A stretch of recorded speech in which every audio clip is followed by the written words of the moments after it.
Hey guys, welcome back to the third episode of PolyWaffle. I'm your host, Simon. And I'm Hannah. For this week's episode, we are going to be looking at how drawing can be an outlet for many emotions. Jeepers, Hannah, I'm really excited for this one. And we also have fan favourite and PolyWaffle insider Dan, back with another interesting segment of Is This Art? Interesting, you say? Well, to say the least, I think he is interesting. Yeah, nah.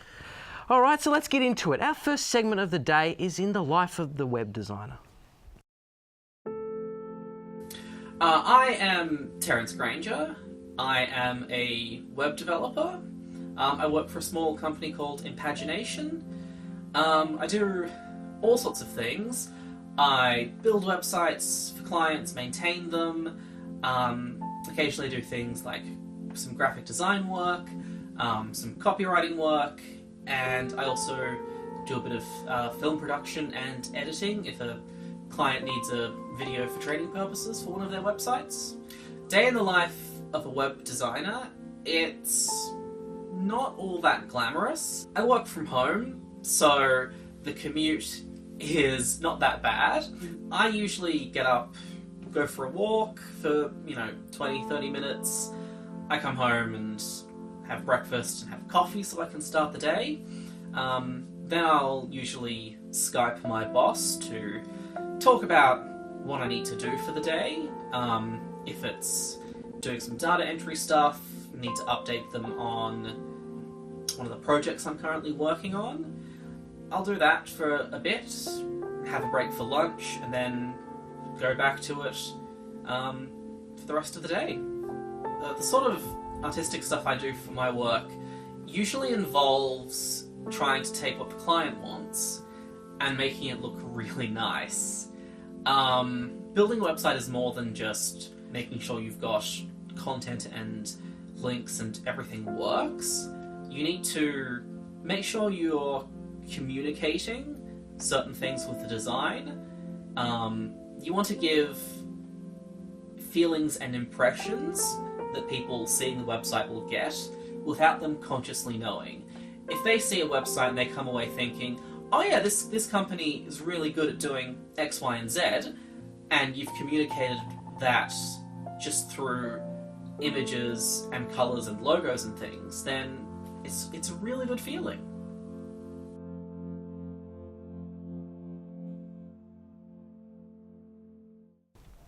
Yeah, that looks pretty good, yeah?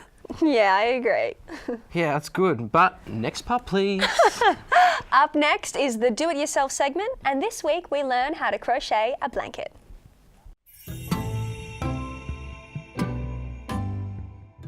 Okay, to crochet a square, you need a crochet hook and some yarn. First thing you need to do is make a loop, leaving a bit of the yarn hanging down. Place your crochet hook inside that loop and pull it, not so it's really tight. Go over the hook and pull that through the first loop. And we're going to keep doing that. We're just going to make a chain of 6.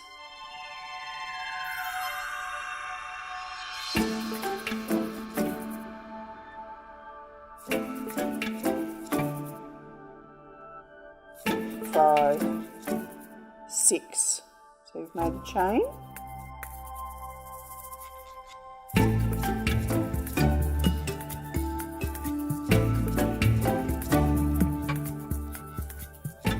You then place the crochet hook into that first chain you made, then pull the yarn through that and through the other loop, so you've effectively made a circle.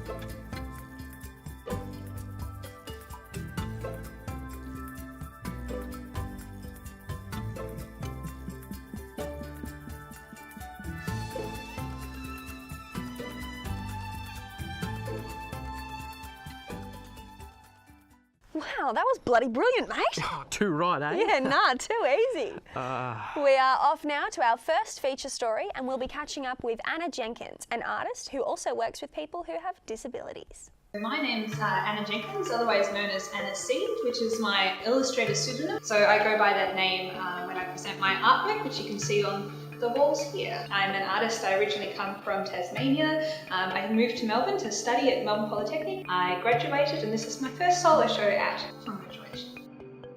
So as far as growing up, I was enamoured with fantasy worlds and also with picture books. When you're very young and you can't actually read, looking at picture books is so immersive. Words mean nothing to you, so you have to get all your information from the pictures, and that was something that I was really fascinated with as a child. And so growing up, it was something that I wanted to emulate in my own artwork, to think that I could translate a world and a thought and a theme to somebody else and get what was in my head outside was something that I was really fascinated with and have been all of my life. I always thought that art wasn't necessarily something that you could maybe make money from. I was kind of not discouraged by my family and friends, but it's always that thing of, be the starving artist. Are you sure you really want to be the starving artist? Like, you've got talent, but you know, there's the real world to think of. So when I proved to my parents that actually this is really what I want to do, and illustration is a way to be a bit more commercial about art, that was something that they actually got on board with, and they supported me in moving to Melbourne. And they were really great in supporting me here through my school years while I studied illustration. Inspiration-wise for my art, something that really influences it is nature. Growing up in Tasmania, I spent a lot of time at my grandparents' farm, way up in the Midlands, so they had a really large property there.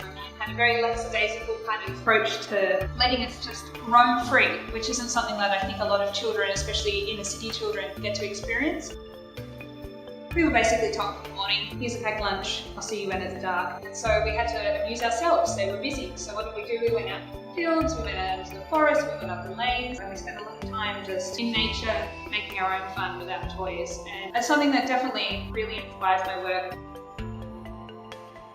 People really connect to that sense of freedom when it comes to childhood. Everyone's been a child and they've all had that glimpse. And so within my artwork, I like to explore that theme because I really like to connect with people in a friendly way. And nostalgia is something that makes you feel warm and fuzzy, and everyone feels good when they feel nostalgic. So it's something I really try to tap into with my art.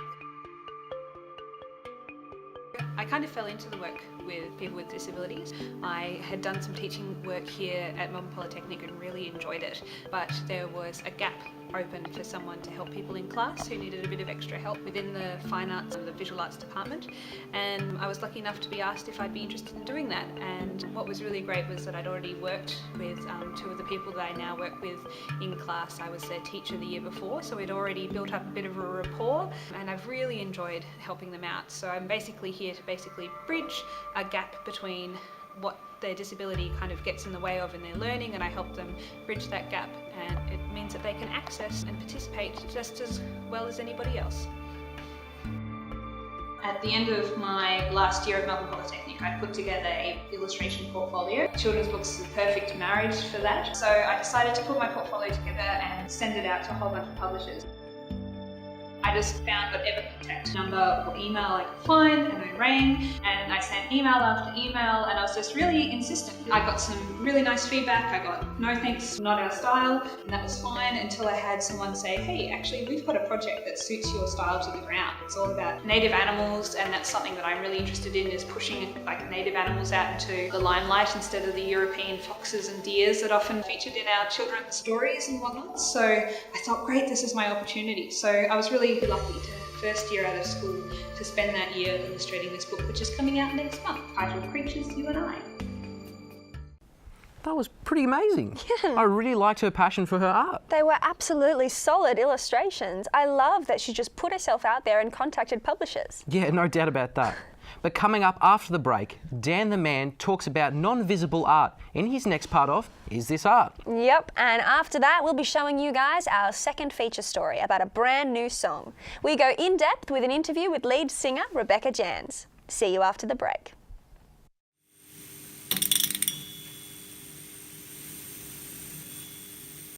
Welcome back to PolyWaffle, guys. Thanks for tuning in. We've got some great segments coming up in the next half of the show. Yeah, we sure do, Hannah. And in this week's segment of Is This Art, we'll be talking about the Museum of Non-Visible Art. Let's see what an interesting segment Dan has in store for us. We're back. James Leeds with me again. Hey, man. James Leeds with me again. Hey, man. Swear. Dude, bit of professionalism. We're trying to make a show here. So James Leeds with me again. Can't seem to get rid of you, bud. It's almost like you never leave. I don't really have a choice, do I, Dan? We're all willing participants on Is This Art? So, James, last week we spoke about the Museum of Non-Visible Art, if you recall. If any of you missed the episode on the Museum of Non-Visible Art, you should have watched it. This piece is by the co-owner of the museum, James Franco, and I really wanted to check this one out. So you're going to like it too. It was called Slave Costume, and it's an imagined costume. The early 19th century garment from the set of the imagined film titled Red Leaves, a native costume of a slave. The lavish costume was made with synthetic materials to reproduce clothing that looks as though it were made with gold leaf and animal skins. Now, what I really like about this piece is that Franco's decided to use synthetic materials to produce the animal skins. I'm not sure if you know this, but thousands of imaginary animals are slaughtered every year for their theoretical hides to create imagined costumes. So I'm really proud of Franco for taking a progressive stance here. But you're the subject matter expert, and I bet you're just thirsting to give your critical analysis, am I right? It was good. Doesn't sound like a man who wants water. It was great. Terrific. Fantastic. I'm so glad you're as excited about it as I am. Since you are, I'd really like to see you maybe try to spit out some non-visible art for us right now. What do you got? I just want to go home, man. I want to go home, see my family. I want to live my life, not strapped to a chair. That's beautiful, man. You paint a really vivid picture of a man who's been taken captive and is never going to see his family or friends ever again. I think we should work together more. I think I might keep you around a bit longer. We'll see what we can come up with. How about that? Yeah, whatever. Yeah, it's a student production. Nobody's going to find you. And that's all from us today. Tune in next time. Stop it. Holy machan, that was bloody awesome. Oh, that was okay, I guess. You don't seem that excited. Hannah, what's up? The next segment. Okay, you're right.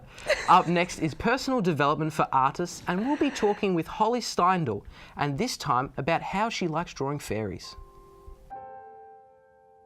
I was looking at them going, wow, look at those little fairies. Hi, my name's Holly Steindl, and in this episode I'm going to talk to you about how I became an artist. My beginnings were very much intensely quite traumatic. So when I was born, there was a lot of that sadness in my mum's life, but I didn't let that stop me from flourishing and moving forward. And my mother, being a natural artist, watching her and being inspired by her strength and her ideals to give us a great childhood and encouraging to do drawing and art. Watching her painting was her thing. So I very much readily picked up a pen or a pencil when I was little, and a lot of etchings, a lot of freehand drawing. Having a whole art studio that was my mother's was an amazing place to wander around, look at things, touch things, watching mum work. I think I was maybe 2 or 3 years of age, and there was a big thunderstorm and it was so noisy and loud, and obviously it was night time. I was meant to go to sleep and I was basically a bit terrified. And I remember holding my doona tight and looking at the windows, and I was so upset because the window curtains were still open, and if they'd been shut, I think I would have felt more safe that the thunderstorm wasn't going to come and get me. As I was gazing at these curtains, 3 small lights appeared, and as a little child who never knew anything, I just saw these little 3 figures appear floating in glowing balls of light, and I was just instantly calm, and I was looking at them going, wow, look at those little fairies. Wow, that was pretty cool, wasn't it, Simon? Pretty cool? That's an understatement, Han. Oh, righto. I like how she drew those fairies, though. To be honest, it was awesome. But next up, we have our second feature story, and we meet lead singer Rebecca Jans as she talks about her life as a music artist. That sounds exciting. Let's take a look. My name is Rebecca Jans. I'm from Canada. So the band that I'm with right now is Rebecca Jans and the Honor Roll Music Collective. I met them at school at Melbourne Polytechnic. And they're just a bunch of talented musicians.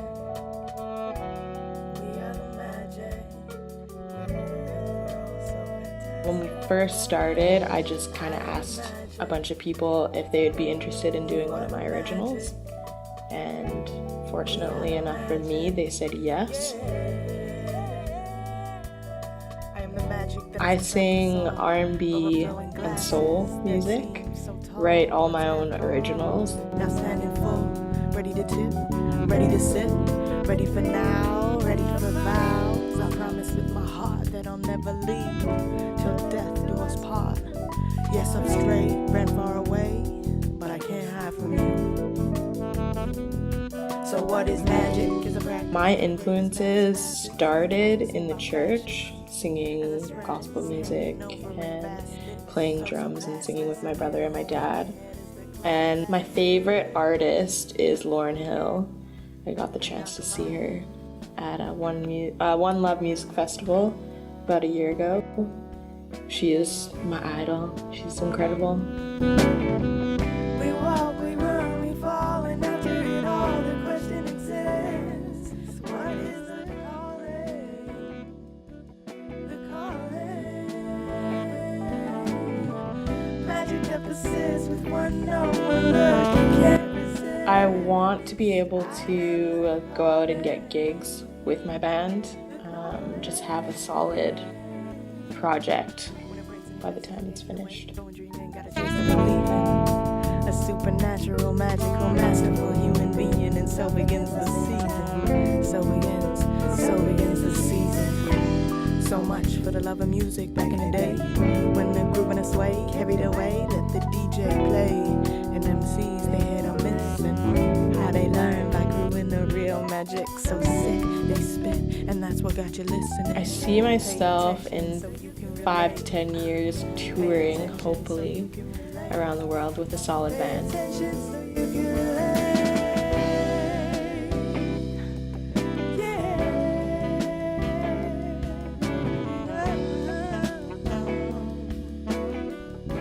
I've recorded in many music studios before. Nothing like Melbourne Polytechnic. It was very professional and set up very, very nice. The equipment was very, very nice. Magic that persists with one note, one look, you can't resist. I am the calling. Now I don't mean to brag, I'm not a god or nothing. Just a queen looking to spread a magic across the lands I'm coming. Figure you can use some. Better now before you're too gone. Save the best for last, this is a true test. Now I save the best for last, this is a true test. Yeah, are you listening? Get ready, man. The studios I have recorded in, awesome sound, great experience, but this was really special, just to be able to film a video while we're recording, and I think everyone in the band had a really awesome time.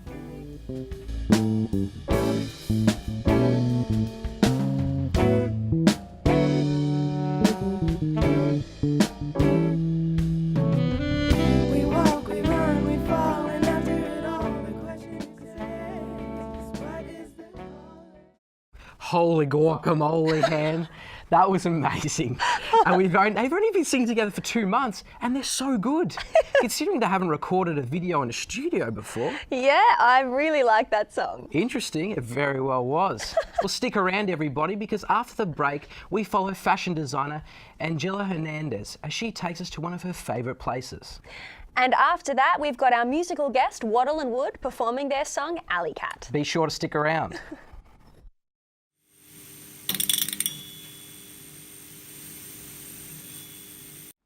Welcome back, guys. Yes, thanks for sticking around. And now, on to an artist's favourite place, where we meet fashion designer Angela Hernandez, who wanted to start her own brand, combining her two passions, design and illustration. Inspired by nature, animals, and the women of the Amazon, she has created these colourful and vibrant designs. Check it out.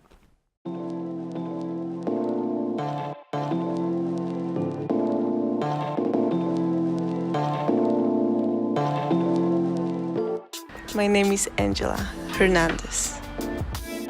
I'm studying an advanced diploma in creative product development at Melbourne Poly. My favorite place to work in my art is here, my studio at Melbourne Poly. I feel free in here, like it doesn't matter how much mess do I make in here. I just can work on my own stuff and spill paint and everything. So this is my favorite place. I have a degree in fashion design and pattern making, and I decided to mix my both passions, which are the creation of clothes and illustration. One of my biggest inspirations are women, but not any women. I think is like women from like indigenous cultures who has stories and backgrounds, nature, like animals and plants. And also I think that my label is the color.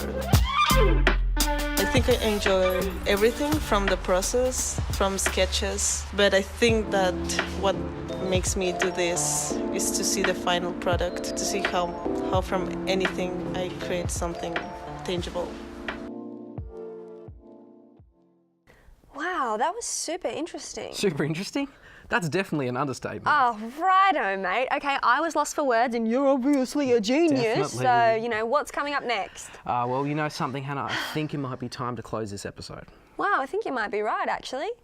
A lot of cool stuff happened. What was your favourite? Personally, I really liked Anna Jenkins. I really think she's an inspiring figure. Yeah, absolutely. I loved her confidence and her comfort in her artwork. She's fantastic. No doubt about that. Can't wait to see her book. Well, that's all we've got time for in episode 3 of PolyWaffle. Unfortunately, it is about that time of the show.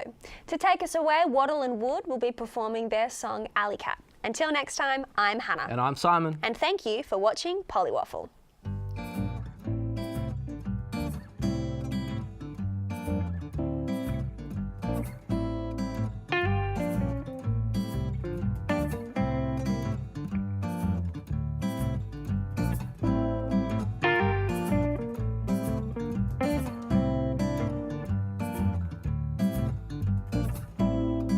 Nimble like a little cunning alley cat, I sneak up upon you like a heart attack. My claws are poison pointed to get hooked into you. Don't get too close, my dear, I likely tear that heart in two.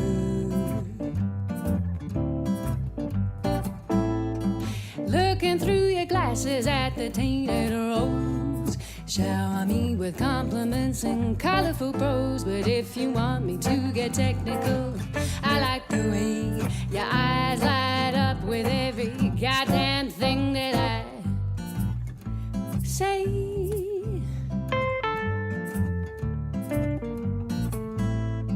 Nimble like a little cunning alley cat,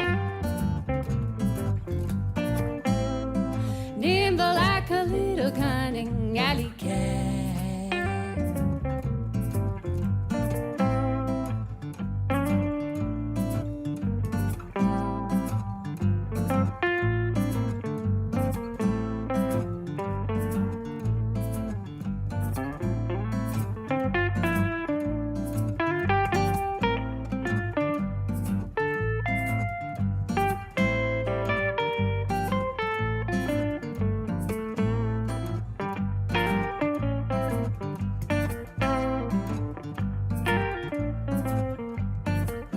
You're presenting with reflection to what's in it for me.